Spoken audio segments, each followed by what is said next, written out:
Olá! Hoje nós vamos falar sobre a religião e a religiosidade. Existe diferença? Qual a melhor religião para ser seguida? Encontra-se conosco Luiz Maurício Rezende, que é da cidade de Ponta Grossa, palestrante espírita, membro do Conselho Federativo Estadual da Federação Espírita do Paraná. E hoje está conosco a trabalho, realizando uma palestra e vai nos falar sobre este importante tema. O Momento Espírita, veremos ao final do programa. Olá, Luiz Maurício, é uma alegria ter você aqui conosco. Olá, Ivone, o prazer é todo meu.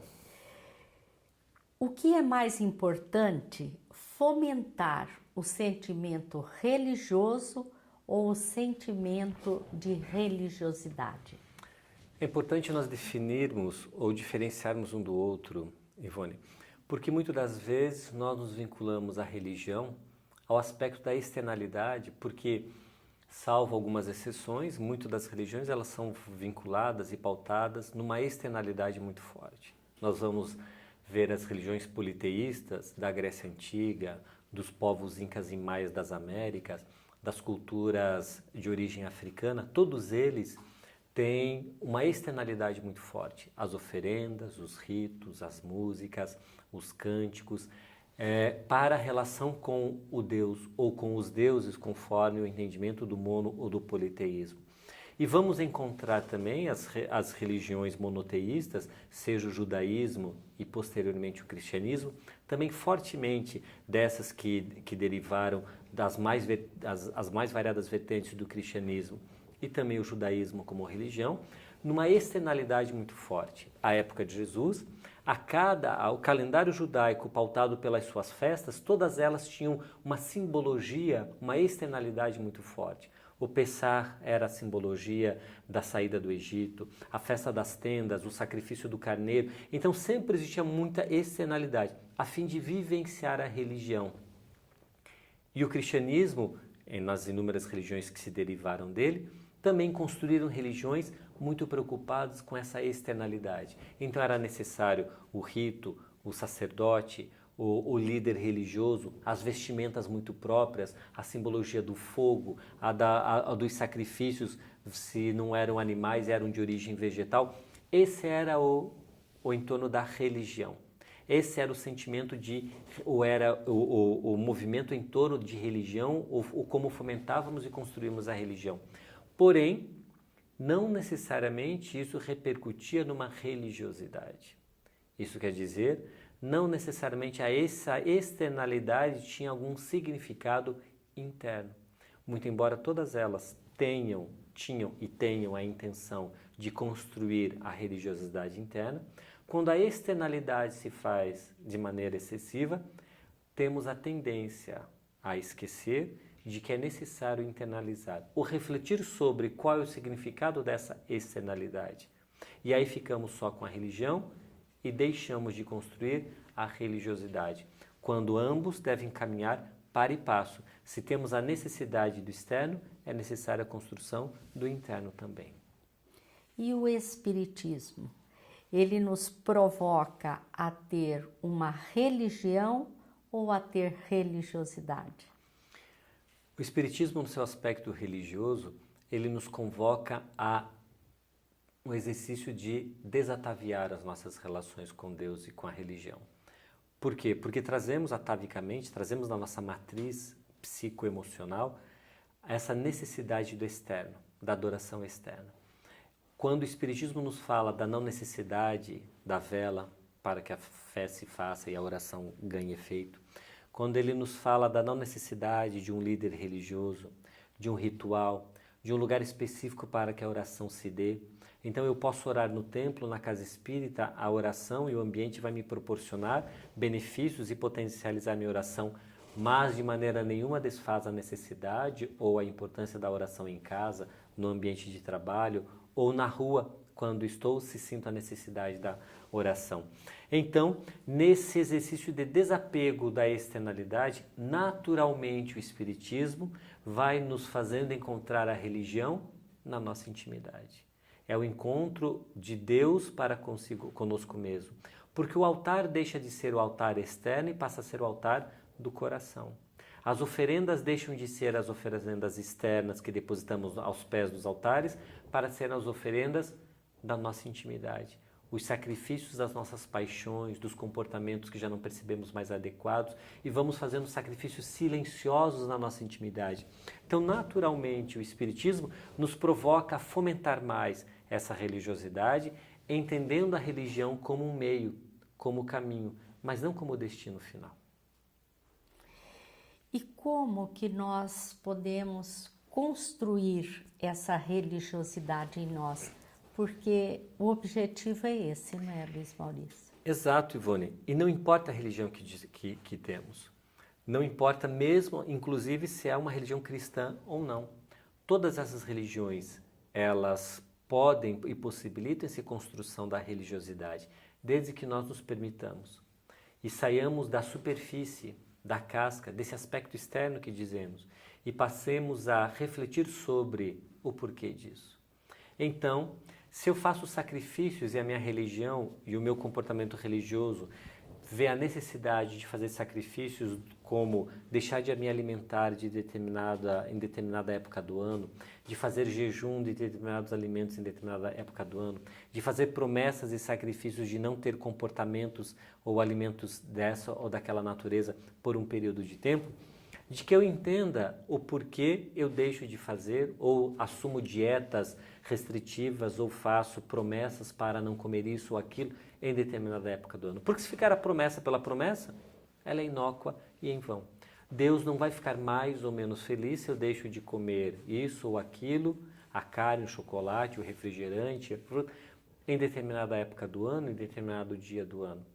Mas se isso é um exercício de reflexão sobre qual é a verdadeira dieta, que é a moral, que eu devo ter, qual é o verdadeiro sacrifício, que é o de comportamento mais adequado que eu devo ter, funciona. Agora, se ficar o externo pelo externo, ele perde o significado, ele deixa de fazer sentido. Então, a nossa religiosidade ela vai se construindo à medida que eu vou refletindo e interiorizando o porquê dessa externalidade. Nenhuma crítica e de maneira nenhuma há algo errado em termos a necessidade de externalizar a nossa fé. Se eu preciso para que a minha oração se faça com mais unção, com mais fervor, e eu preciso acender uma vela ao pé da imagem da entidade, da figura que eu venero, que eu faça. Isso é importante, isso é respeitado, é digno de respeito. Mas que eu entenda de que esse é um processo que eu ainda necessito, mas mais importante do que isso é a fé. Porque senão tornará também a oração do balbuciar de palavras sem significado, de uma vela que acende-se sem significado. Ou eu começo a terceirizar até o processo da oração e da fé, pagando a outrem ou pedindo a outrem para rezar por mim ou interceder por mim frente à divindade, o que não faz muito sentido. Por isso a importância do conhecimento dos porquês, né, Luiz Maurício? Por isso que Jesus disse, conhecereis a verdade e a verdade vos libertará, não é? Quando nós fazemos esse movimento de entender o sentido disso e entender o porquê da necessidade de uma religião, a gente começa a libertar-se dessa ignorância. Porque a religião por si só não nos dá passe livre a nenhum reino dos céus, a nenhuma felicidade após a morte. Ser espírita não é salvo-conduto para nada, assim como ser dessa ou daquela outra religião, muito menos.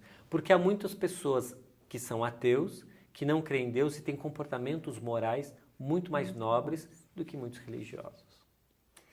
E poderá haver um materialista que você se referiu que fomente a sua religiosidade? E poderá haver um religioso sem um sentimento de religiosidade?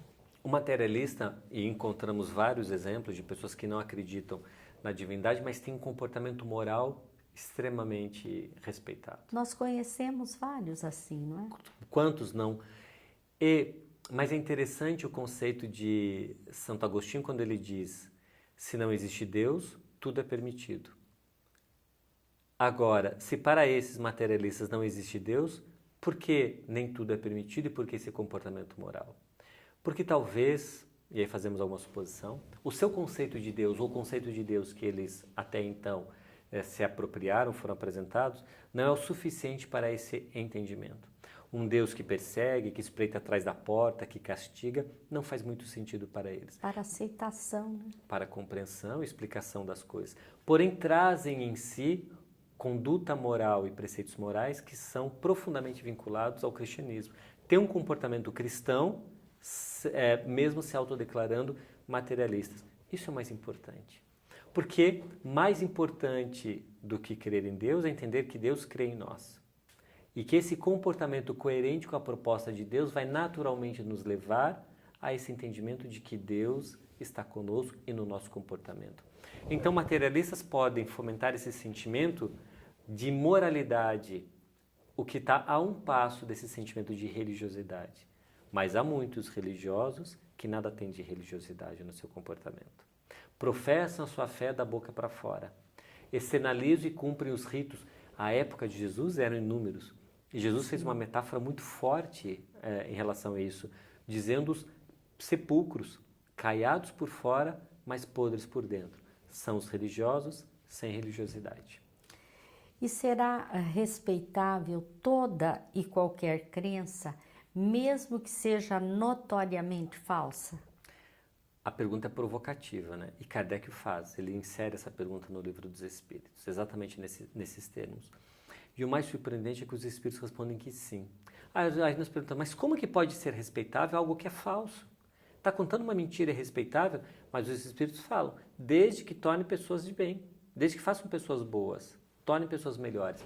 Então entendemos que essa resposta dos Espíritos respeita o nosso entendimento e o nosso nível de compreensão a respeito das coisas da vida.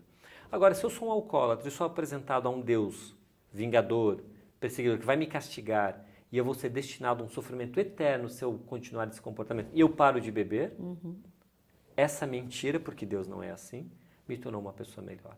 Então a doutrina é respeitável, porque fez esse cidadão uma pessoa melhor.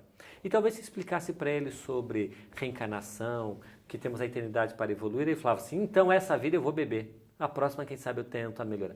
Ele não conseguiria compreender essa liberdade de ação, de uma explicação um pouco mais lúcida e ampla sobre a bondade divina. Então, mesmo com parcialmente verdadeira, poderíamos dizer também a essas doutrinas, se conduzem pessoas ao bem, elas são dignas de respeito, sim. Porque cada um está num nível de consciência, né? Que devemos respeitar. Cada um precisa de algo Exato. diferente, né? E qual a melhor religião, doutrina, filosofia que hoje nós dispomos para seguir, Luiz Maurício? Poderíamos dizer o Espiritismo, mas não seria verdade. Porque o Espiritismo é uma excelente religião para aqueles que o compreendem e entendem que ele satisfaz aos seus anseios de espiritualidade, aos seus questionamentos de relação com a divindade. Então o conceito, e remetemos novamente ao Livro dos Espíritos, a resposta que os Espíritos nos dão é aquela que melhor homens de bem oferecer à humanidade e menos hipócritas. Ora, se abraçamos uma religião e somos hipócritas, é o conceito que falávamos há pouco do religioso sem religiosidade, ele está numa religião errada. Agora, se a determinada doutrina, filosofia ou religião me torna uma pessoa melhor, eu sou coerente com a sua proposta, ou esse comportamento é adequado com aquela professa, essa é a melhor religião para mim, a melhor doutrina para mim. Porque me faz uma pessoa melhor e não me faz um hipócrita, me obrigando a externalizar coisas que eu ainda não vivencio e eu não dou conta de vivenciar. Essa é a melhor religião para nós. E é tão verdade que nós vemos pessoas boníssimas em todas as religiões e vemos pessoas que não têm comportamento adequado também em todas as religiões. E aí nós temos uma postura muito sábia, que é não querer converter e fazer proselitismo com ninguém. Sim. Porque se eu sou um bom católico, que permaneça no catolicismo, que ali eu farei a minha parte. Se eu sou um bom evangélico, um bom budista ou um bom muçulmano, que eu permaneça na minha religião fazendo o que tem de melhor para mim. E ao espiritismo terão também bons espíritas que farão melhor, coerente com esse entendimento, porque há necessidade dessa diversidade religiosa para a compreensão. O importante é que sejamos bons e façamos o bem aonde nos inserirmos. Por isso, o ideal é que todas as religiões se unam, né? Nesse sentido de promover o homem, a transformação moral do homem. Quando compreendermos que todas elas são diversos caminhos com um único destino, que é nos tornar melhores, mais próximos de Deus, vamos perceber que cada um respeitará o seu caminho, porque estamos todos indo para o mesmo destino. Então é por isso, Luiz Maurício, que o Espiritismo não tem proposta de conversão? É verdade, Ivone. Não seria coerente nós imaginarmos que a grande proposta do Espiritismo seria amealhar adeptos e aumentar o número de adeptos simplesmente pelo aumentar o número de adeptos. É claro que cabe ao movimento espírita a divulgação do Espiritismo para aqueles que desejarem escutar o Espiritismo, conhecer a sua proposta, o seu posicionamento perante a vida e a liberdade daqueles entenderem isso coerentes e o respeito àqueles que entenderem não haver coerência e não compreender a vida como o Espiritismo propõe. Assim, aqueles que não se sentirem à vontade no movimento espírita, que o busquem em outros movimentos, com o respeito que deveremos ter a todas essas doutrinas e religiões que fazem pessoas de bem. Mas seria incoerente com a própria proposta espírita achar que um grande papel nosso seria o de conversão das pessoas. Não, o nosso papel é de convertermos-nos a nós mesmos como pessoas melhores.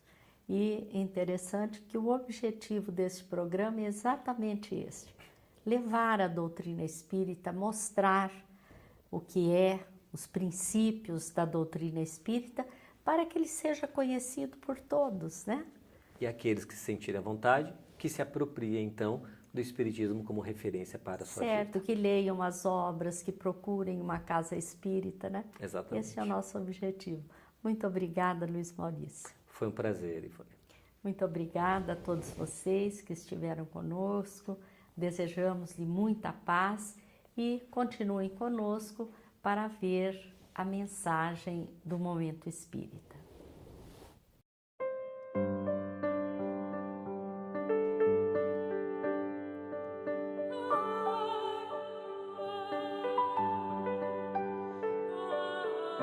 Ele não tinha sombras. Ele era luz. Veio para as trevas e as trevas não o reconheceram. Brilhou em meio à escuridão. Mas os que perceberam sua luminosidade nada mais desejaram senão apagar a luz que irradiava. Ele não tinha sombras porque era perfeito. Nenhum traço de inferioridade lhe manchava a personalidade. Antes que a Terra exalasse seu primeiro suspiro como um planeta propício à vida, ele já era. Por isso, muitos o julgaram o próprio incriado e o confundiram com a divindade. Mas ele, sempre correto, esclareceu, desde o primeiro momento: eu vim para cumprir a vontade de meu Pai que está nos céus. Ele não tinha sombras, nenhuma culpa, nenhum senão lhe maculava o espírito. Por isso podia estabelecer o convite: vem e segue-me. Senhor do mundo, pastor de um rebanho de almas incultas, eivadas de erros e de viciações morais, veio para as conduzir. Contudo, nem todos lhe ouviram a voz, ou o desejaram seguir naqueles tempos. Por isso, ele prossegue com um insistente chamado, anunciando as bem-aventuranças do reino do Pai. Ele era a luz. Os que nada desejavam senão espalhar sua própria sombra, o perseguiram, levantando calúnias, engendrando maldade. Ele respondia com amor. Por onde passava, deixava pegadas luminosas, a fim de que os que viessem em pós, na fieira do tempo e das vidas, pudessem segui-lo. Quando o desejassem, quando lhe pudessem compreender a mensagem. Falando com a autoridade de quem faz o que recomenda, ele se dirigia aos espíritos perturbadores e infelizes, arrancando-os da insensatez. A sua era a mensagem da paz. A minha paz vos deixo, a minha paz vos dou. Senhor das estrelas, não amealhou bens perecíveis, antes preocupou-se em conquistar corações para o reino de Deus. A quem oferia, qual o sândalo que perfuma o machado que o agride, brindava com o aroma da sua paz. De tal forma isso impregnava a criatura, que não mais o esquecia. E na poeira do tempo optava por se entregar a ele. Manso como as pombas, jamais se deixou vencer pelos violentos, a eles respondendo com a dignidade da sua conduta. Ao soldado que o esbofeteou em plena face, indagou sem medo: se disse algo equivocado, aponta meu erro. Mas se nada disse errado, por que me bateste? E quando a hora soou, qual um cordeiro levado ao altar dos holocaustos, ele se entregou sem reagir. E sozinho enfrentou o juízo arbitrário dos pigmeus que detinham o poder tolo e temporário. Anás, Caifás, Pilatos.